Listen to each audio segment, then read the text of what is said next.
Welcome to Ask Ida. This is the section of my show where I answer your questions. Your letters are delivered to Mahoosuc Mills by Pony Express, and here she comes now on a trusty steed, Moxie.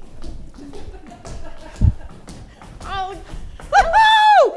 Hey! Oh, good girl, Moxie, good girl. Thank you very much, kind lady. Bye. Dear Ida, I'm a big worrier. Come from a long line of worriers. Real easy. I can get into a jag where I'm so busy worrying, I'm not really living, which is something I worry about too.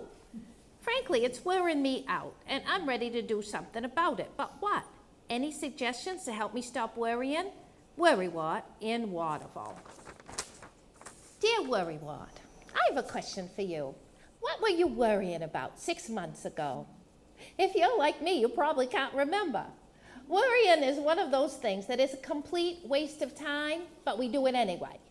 My favorite time to worry is in the middle of the night when I wake up to pee, and then I spend a fitful hour or more mulling things over that I can do nothing about at that moment.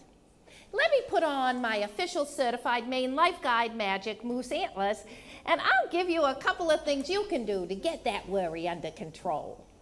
For me, worrying falls into two categories. The big stuff, like world peace and global warming, and everyday things, like whether my nephew Jimmy will get laid off from his job, or that Charlie will be all right driving home in the freezing rain. Both the big and everyday things are out of my control, but somehow I confuse worrying with actually doing something about it. This may sound a little weird, but making a worry appointment really works for me.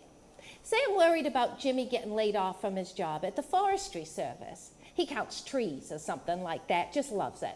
And he's a heck of a good worker, but last one hired, first one fired, right?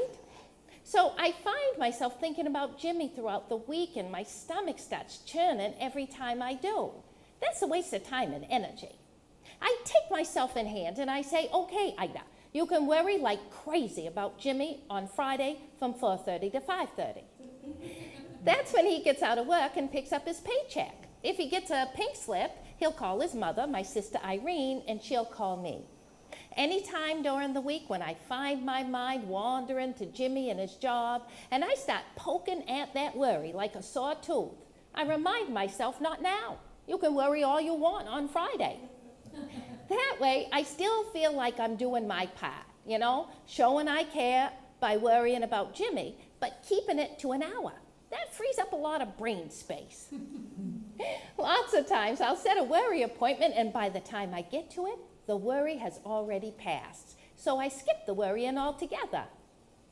Another way to crank your worrying down a notch is to think, what if? What if Jimmy loses his job?